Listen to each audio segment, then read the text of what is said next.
વર્ણિવેશરમણીય દર્શનમ મંદહાસરુચિરાનનાંબુજમ પુચિતમ સુરુ નરોત્તમૈર્મુદા ધર્મનંદનમહં વિચિંતયે. અસતોમાં ષટ્ગમય તમસોમાં જ્યોતિર્ગમય મૃત્યુર્મા અમૃતમ ગમય. ઓમ શાંતિ શાંતિ શાંતિ. અસ્મદ્ગુરુ સમારંભામ નાથયામૂન મધ્યમામ લક્ષ્મી વલ્લભ પર્યંતામ વંદે ગુરુ પરંપરા. આજની જ્ઞાન સભાની અંદર પધારનારા બધા જ ભગવદ ભક્તોને વેદાંતાચાર્ય, પુરાણ ઇતિહાસાચાર્ય, એમ ફિલોસોફી શાસ્ત્રી રાકેશભાઈના હિતપૂર્વક જય સ્વામિનારાયણ. ભક્તો, આજની આ જ્ઞાન સભાની અંદર આપણે બધા અજાણતાથી પણ શિવરાત્રિનું વ્રત કરવાથી ભગવાન શંકરની કૃપા અને એને ભગવાન શ્રી રામના દર્શન થયા આ વિષય પર થોડી વાત શ્રવણ કરશું. તો બધા જ શ્રોતાગણો ધ્યાનપૂર્વક આ પ્રવચન શ્રવણ કરે અને એને આત્મસાત કરી દે. તો ભગવાન સ્વામિનારાયણ શિક્ષાપત્રીના 79માં શ્લોકમાં પોતાના સમસ્ત આશ્રિતોને આજ્ઞા આપતા કહે છે કે એકાદશીનામ સર્વાસામ કર્તવ્યમ વ્રતમાદરાત કૃષ્ણ જન્મદિનાનામ ચ શિવરાત્રિશ્ચ ઉત્સવમ. અર્થાત કે સર્વે એકાદશીઓ તેમનું વ્રત જે તે આદર થકી કરવું તથા શ્રી કૃષ્ણ ભગવાનના જે જન્માષ્ટમી આદિક જન્મદિવસ તેમનું વ્રત આદર થકી કરવું તથા શિવરાત્રિનું વ્રત છે તે આદર થકી કરવું અને તે વ્રતના દિવસને વિશે મોટા ઉત્સવ કરવા. આ પ્રમાણે ભગવાન સ્વામિનારાયણે પોતાના સમસ્ત આશ્રિતોને શિવરાત્રિનું વ્રત કરવાની આજ્ઞા આપી છે. નારદ પંચરાત્રમાં દેવર્ષિ નારદ કહે છે કે વ્રતાની વિષ્ણુ ભક્તાનામ નિત્યા નિયમાની સંજગુહુ એકાદશ્યો અખિલઃ શુદ્ધા દ્વાદશી વામનસ્ય ચ શ્રી રામદેવ સજ્જન્મ નવમી દિવ્ય સિદ્ધિદા કૃષ્ણ જન્માષ્ટમી ચાથ નૃસિંહસ્ય ચતુર્દશી શિવરાત્રેશ્ચેતિ મુખ્ય પ્રજ્ઞાનયુક્તાની તત્વત. અર્થાત કે ભગવાનના ભક્ત વૈષ્ણવોએ આ નીચે કહીએ છીએ તે વ્રતો નિત્ય કરવાના છે. બધી જ શુદ્ધ એકાદશીઓ, વામન દ્વાદશી, દિવ્ય સિદ્ધિ આપનારી શ્રી રામનવમી, શ્રી કૃષ્ણ જન્માષ્ટમી, નરસિંહ ચૌદશ અને શિવરાત્રી ખરેખર આ બધા મુખ્ય વ્રત કરવાના કહેલા છે. અને જે લોકો વર્ષ દરમિયાન આ 29 વ્રત કરે છે એ જ વાસ્તવની અંદર વૈષ્ણવ છે એવું દેવર્ષિ નારદ અહીં કહી રહ્યા છે. જે લોકો શિવરાત્રિના વ્રતનો ત્યાગ કરીને બાકીના બધા વ્રતો કરે છે એ વાસ્તવની અંદર વૈષ્ણવ નથી. શિવ જે છે કોઈ અવર નથી, પરંતુ એ પરમ ભાગવત છે. શ્રીમદ ભાગવતના 10મ સ્કંદના 13મા અધ્યાયના 16મા શ્લોકમાં ભગવાન વેદવ્યાસજી કહે છે કે વૈષ્ણવાનામ યથો સંભો. અર્થાત કે વૈષ્ણવોમાં ભગવાન શંકર એ મુખ્ય ભક્ત છે. ભગવાન સ્વામિનારાયણ પણ લોયાના પહેલા વચનામૃતમાં કહે છે કે ભગવાન શંકર એ ભગવાન શ્રીમદ નારાયણના મોટા ભક્ત છે. આ પ્રમાણે ભગવાન શંકર એ વૈષ્ણવોમાં અગ્રગણ્ય છે. અને શિવરાત્રિના દિવસે એવો લિંગ રૂપે પ્રગટ થયા હોવાથી શિવરાત્રિ એમના પ્રાગટ્યનો દિવસ છે.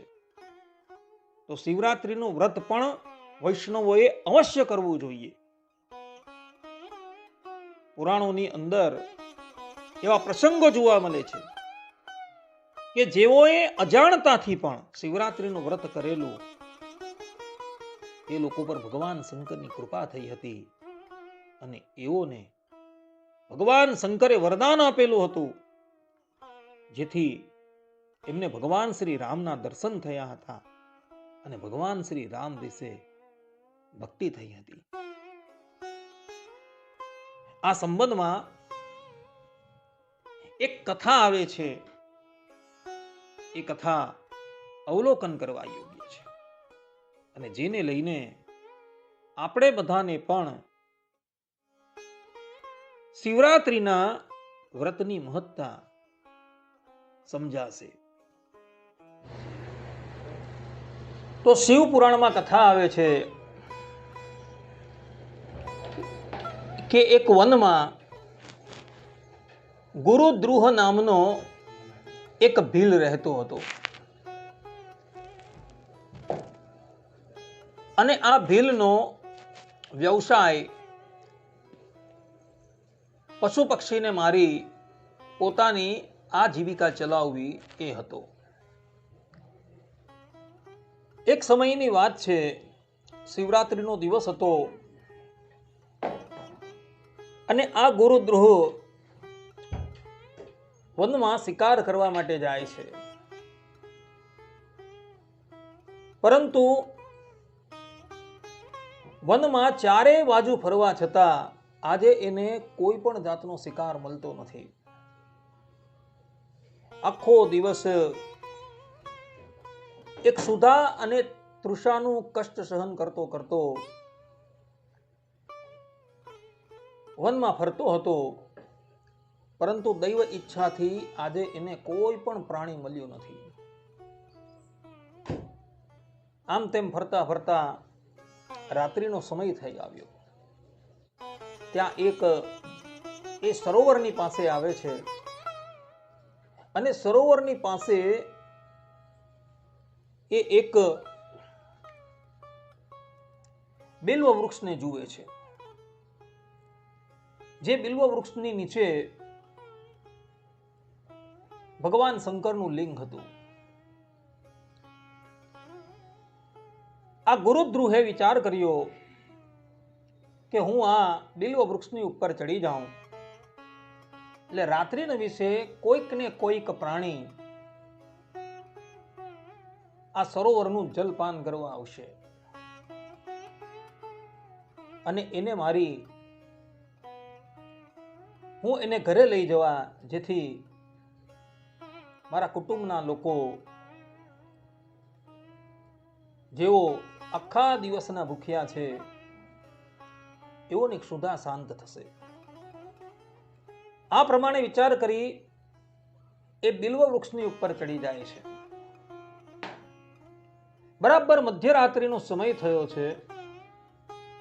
એવા સમયમાં એક હરણી એ જળાશયની પાસે આવે છે. ગુરુદ્રુહે જોયું કે એક હરણી જલપાન કરવા માટે આવી છે, એટલે એણે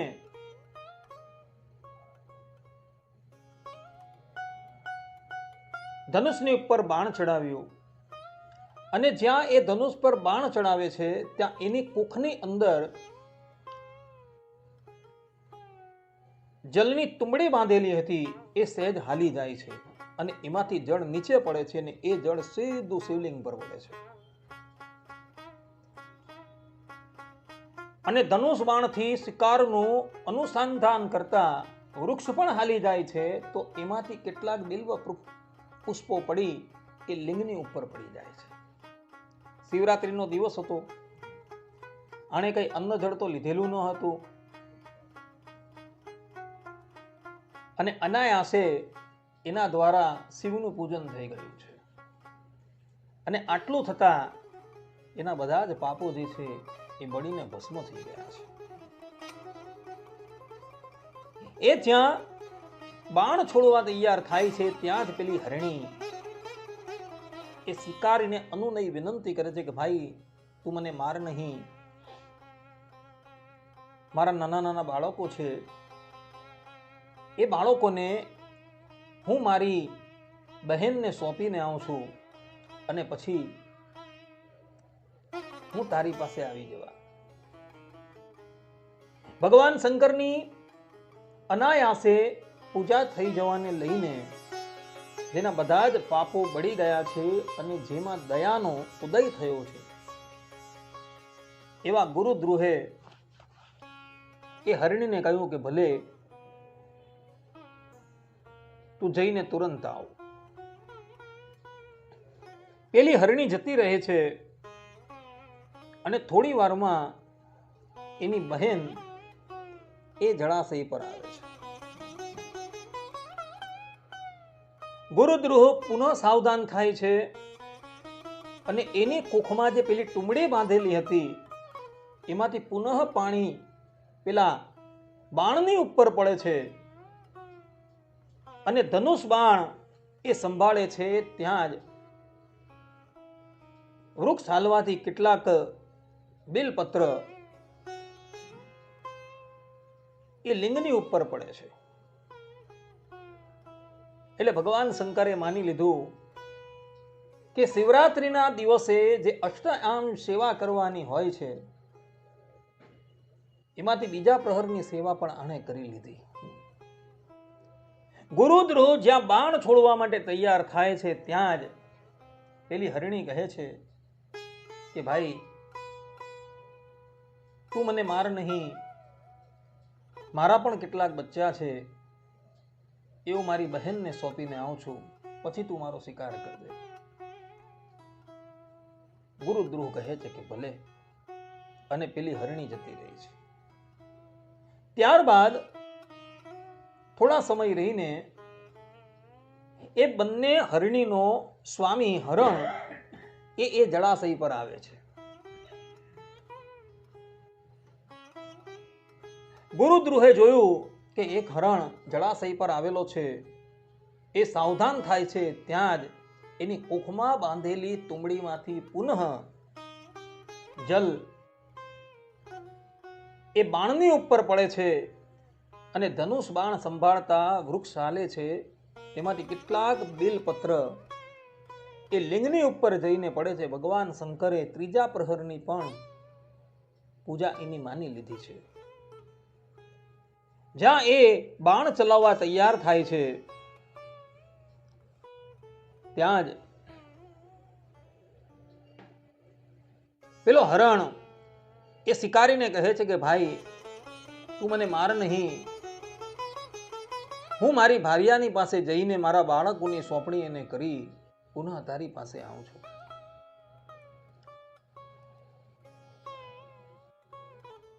ત્રણ પ્રહરની પૂજા કરવાથી શિકારીનું હૃદય શુદ્ધ થઈ ગયું હતું. એનામાં દયા અને કરુણાનો સંચાર થઈ ગયો હતો. એટલે એણે હરણને જવા દીધો. ત્યારબાદ પેલા હરણોને હરણી પોતાના સ્થાન ઉપર આવે છે અને બધા એકબીજાને ઘટેલી ઘટનાની વાત કરે છે. અને પછી સત્યરૂપી ધર્મનું પાલન કરવા એ હરણ અને બંને હરણી પેલા શિકારીની પાસે જવા માટે તૈયાર થાય છે. પોતાના માતા પિતા પેલા શિકારીની પાસે જવા તૈયાર થયા એટલે બાળકો પણ એની સાથે થઈ ગયા અને આખો પરિવાર એ શિકારીની પાસે આવે છે. આ બાજુ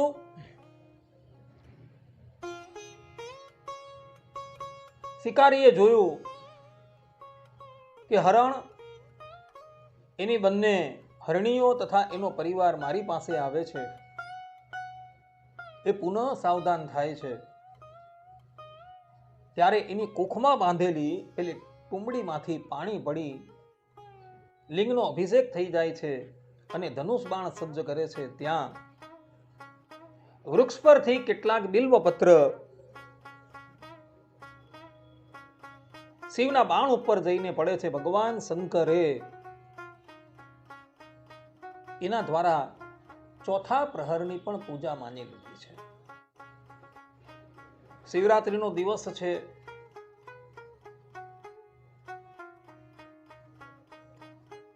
ગુરુદ્રોહે જાણતા અજાણતા શિવરાત્રીનું વ્રત કરેલું છે અને જાણતા અજાણતા શિવનું પૂજન પણ કરી લીધું છે. ગુરુદ્રોહે જોયું કે સત્યરૂપી વચનનું પાલન કરવાને અર્થે હરણ અને એનો પરિવાર મારી પાસે આવ્યું છે. ભગવાન શંકરની પૂજા કરવાથી આજે ગુરુદ્રોહને આત્મગ્લાનિ થઈ છે. એ મનોમન વિચાર કરવા લાગ્યો કે આ પશુઓ કેટલા ધર્મનિષ્ઠ છે. પશુ યોનિમાં હોવા છતાં પણ એ સત્ય ધર્મનું પાલન કરે છે, અને હું મનુષ્ય હોવા છતાં પણ પરમાર્થ બાજુ પર સ્વાર્થથી પણ વિમુખ થઈ ગયો છું. હું યોગ્ય રીતે પેટ ભરવાને અર્થે પણ અસમર્થ રહ્યો છું. ધન્ય છે આ હરણાઓને, અને વારંવાર પોતાની જાતને ધિક્કારવા લાગે છે. એ પોતાની જાતને મનોમન ધિક્કારતો હતો, પોતાની કરણી પર અત્યંત પશ્ચાતાપ કરતો હતો. એવા જ સમયની અંદર પેલા બાણમાંથી ભગવાન શંકર પ્રગટ થઈ જાય છે. ભગવાન શંકર પ્રગટ થયા. હરણ અને એના પરિવારે જોયું કે ભગવાન શંકર અમારી સન્મુખ પ્રગટ થઈ ગયા છે. સત્યરૂપી ધર્મનું પાલન કરવાથી ભગવાન શંકર અતિશય પ્રસન્ન થાય છે, અને આખા પરિવારને પોતાના શિવલોકમાં લઈ જાય છે. ગુરુદ્રોહે જોયું કે ભગવાન શંકર મારી સન્મુખ પ્રગટ થયા છે, એ ભગવાન શંકરના ચરણમાં પડી જાય છે. ભગવાન શંકર એને ભક્તિનું વરદાન આપે છે, અને સાથે સાથે આશીર્વાદ આપે છે કે હે વ્યાદ, અનંત કોટી બ્રહ્માંડ નાયક પરબ્રહ્મ પરમાત્મા ભગવાન શ્રી હરિ જ્યારે ધરાતલ પર રામ રૂપે પ્રગટ થશે, ત્યારે રામની સાથે તારી મિત્રતા થશે, અને એ ભગવાન શ્રી રામ તારા ઘરે પધારશે. આ પ્રમાણે આશીર્વાદ આપી ભગવાન શંકર અંતર્ધાન થઈ જાય છે. અને એ જ ગુરુદ્રોહ પોતાના દેહનો ત્યાગ કરી બીજા જન્મે અયોધ્યાની સમીપમાં આવેલા શૃંગબેરપુરમાં એક ભીલને ત્યાં પ્રગટ થાય છે. આ પ્રમાણે ભક્તો નિષાદરાજ ગુહ એના પૂર્વજન્મની કથા શિવ પુરાણની અંદર જોવા મળે છે. આ કથાની અંદર પશુ હોવા છતાં પેલા હરણ અને એના પરિવારની સત્ય નિષ્ઠા દેખાય છે કે એ લોકો પશુ યોનિમાં હોવા છતાં પણ સત્યરૂપી ધર્મનું પાલન કરતા હતા. શાસ્ત્રોમાં સત્યનો ઘણો મહિમા ગવાયો છે. તૈતરીય ઉપનિષદમાં કહ્યું છે કે સત્યમ વદ ધર્મમ ચર, અર્થાત કે હંમેશા સત્ય બોલો અને ધર્મનું આચરણ કરો. એ જ ઉપનિષદની અંદર કહ્યું છે કે સત્યમેવ જયતે, અર્થાત કે હંમેશા સત્યનો જ જય જાય છે. મુંડક ઉપનિષદમાં કહ્યું છે કે સત્યમેવ જયતે ના નૃતમ સત્યેન પંથા વિતતો દેવયાનઃ યેના ક્રમંતિ ઋષયો યાપ્ત કામા યત્ર તત સત્યસ્ય પરમમ નિધાનમ. અર્થાત કે સત્ય જ જીતે છે, અસત્ય ક્યારેય પણ નહીં. સત્ય દ્વારા દેવલોકનો માર્ગ વિસ્તરે છે. જે માર્ગે ઈચ્છાપૂર્ત ઋષિઓ આગળ વધે છે, તે સ્થળે સત્યનું પરમ ધન છે. આ પ્રમાણે વેદ ભગવાને સત્યનો મહિમા ગાયો છે. ધર્મશાસ્ત્રોમાં પણ કહ્યું છે કે સત્યમ ધર્મસ્ય મૂલમ સ્મૃતમ, અર્થાત કે સત્યને ધર્મનું મૂળ કહેવામાં આવેલું છે. ધર્મનું કોઈ મૂળ હોય તો એ કેવલ ને કેવલ સત્ય જ છે. મનુસ્મૃતિમાં મનુ મહારાજ કહે છે કે સત્યેન ધાર્યતે લોકઃ સત્યમ ધર્મસ્ય કારણમ, અર્થાત કે સત્યથી જ સમગ્ર જગત ટકેલું છે અને સત્ય ધર્મનું મુખ્ય કારણ છે. વાલ્મીકી રામાયણના અયોધ્યા કાંડમાં મહર્ષિ વાલ્મીકીજી લખે છે કે નાસ્તિ ધર્માદ પરમ કિંચિત ધર્મસ્ય મૂલમ સત્યમ. અર્થાત કે ધર્મ કરતા ઊંચું કશું નથી અને ધર્મનું મૂળ કેવલ ને કેવલ સત્ય છે. મહાભારતના વન પર્વમાં વૈશંપાયન ઋષિ કહે છે કે સત્યમ સ્વર્ગસ્ય સોપાનમ પારાવારસ્ય નવ શતામ. અર્થાત કે સત્ય સ્વર્ગમાં જવાની સીડી છે અને સત્પુરુષો માટે સંસાર સાગરને પાર કરાવવાથી નૌકા છે. મહાભારતના શાંતિ પર્વમાં ગંગાપુત્ર ભીષ્મ કહે છે કે સત્યન સર્વાણી કાર્યાણી સિદ્ધ્યંતી ન સંશય. અર્થાત કે સત્ય દ્વારા બધા કાર્યો સિદ્ધ થઈ જાય છે, એમાં કોઈ શંકાને સ્થાન છે જ નહીં.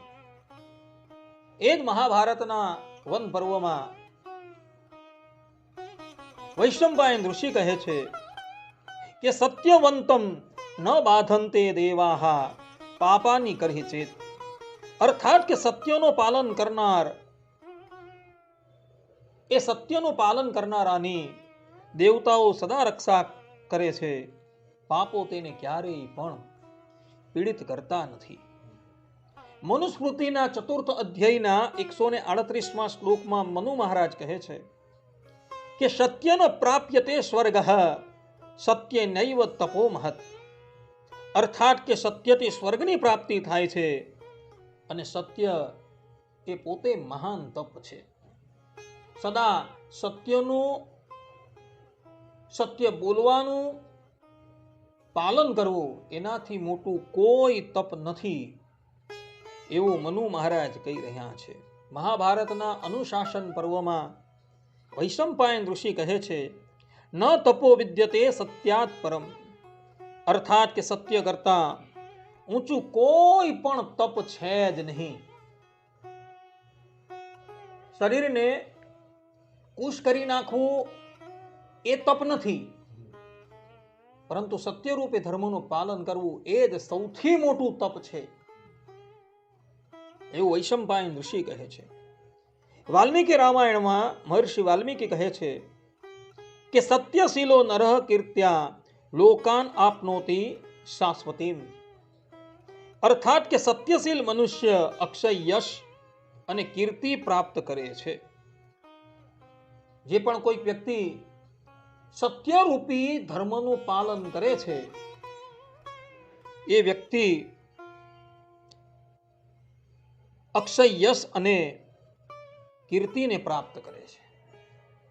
જે કીર્તિ પેલા હરણ અને એના પરિવારના લોકોએ કરેલી હતી. એ જેની સત્યનિષ્ઠાને લઈને સ્વયં ઔઢરદાની ભગવાન શંકર એની સન્મુખ પ્રગટ થાય છે અને એને પોતાના દિવ્ય લોકની અંદર લઈ જાય છે. આ પ્રમાણે ભક્તો સત્યનો ઘણો મહિમા શાસ્ત્રોની અંદર ગાવામાં આવેલો છે. તો આપણે પણ હંમેશા સત્યનું જ પાલન કરવું જોઈએ, સત્યનું જ આચરણ કરવું જોઈએ, જેથી આપણે પણ આલોક અને પરલોકમાં સુખના ભાજી થશું. આ પ્રમાણે ભીલ એવા ગુરુદ્રુહે શિવરાત્રીનું વ્રત જો અજાણતાથી પણ કર્યું તો એના પર ભગવાન શંકરની કૃપા થઈ અને બીજા જન્મે અનંત કોટી બ્રહ્માંડ નાયક પરબ્રહ્મ પરમાત્મા ભગવાન શ્રી રામનો એ મિત્ર થયો અને ભગવાન શ્રી રામની એને સન્નિધિ પ્રાપ્ત થઈ અને ભગવાન શ્રી રામ વિશે એ સખા ભાવથી જોડાયો હતો અને અંતે જાતા એ પરમાત્માના પદને પ્રાપ્ત થયો.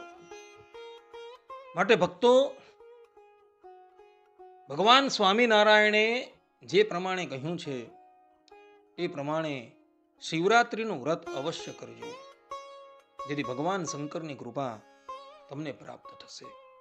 ભગવાન શંકર પરમ ભાગવતોમાંના પરમ ભાગવત છે, અને એની કૃપા જેના પર થઈ ગઈ તેને ભગવાન શ્રી હરિનો અનુભવ અવશ્ય થાય છે ને થાય છે. માટે જે લોકોએ ભગવાનનો અનુભવ પ્રાપ્ત કરવો હોય, ભગવાનના દર્શન પણ કરવા હોય, તો તેઓ પણ કેવલ ભગવાન શંકરને રાજી કરવાને અર્થે ભગવાન સ્વામિનારાયણની આજ્ઞા અનુસાર આ શિવરાત્રિનું વ્રત કરે. આટલું કહીને હું મારા પ્રવચનને અહીં વિરામ આપું છું. સર્વે સંતો નિરામય, સર્વે સુખીનો ભવંતુ, સર્વે ભદ્રાણી પશ્યંતુ, મા કશ્ચિત દુઃખ ભાગ ભવેત. અસ્તુ. જય સ્વામિનારાયણ.